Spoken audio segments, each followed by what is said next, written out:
गडचिरोली सीमेवर 12 माओवाद्यांचा खात्मा, C60 कमांडोची धडाकेबाज कामगिरी, अत्याधुनिक शस्त्रसाठाही हस्तगत। लाडकी बहीण नंतर आता राज्य सरकारने आणली लाडका भाऊ योजना। 12वी पास झालेल्या तरुणांना दरमहा 6,000, डिप्लोमा केलेल्या विद्यार्थ्यांना 8,000 आणि पदवीधर विद्यार्थ्यांना 10,000 स्टायपेंड मिळणार। बार्टीच्या धर्तीवर आता राज्य सरकारने स्थापन केली आरटी संस्था। मातंग समाजासह उपजातींच्या विकासासाठी राबवणार कल्याणकारी योजना।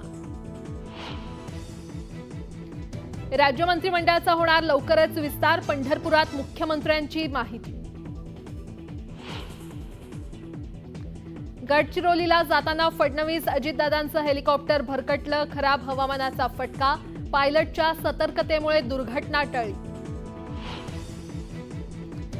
पूजा खेडकरने दिव्यांगत्वाच्या दाखल्यासाठी दिली खोटी माहिती, विजय कुंभार यांचा आरोप, पूजा खेडकरांचे पाय खोलात। अजित पवारांना घरात स्थान, मात्र पक्षात घ्यायचं की नाही याचा निर्णय कार्यकर्तेच घेतील।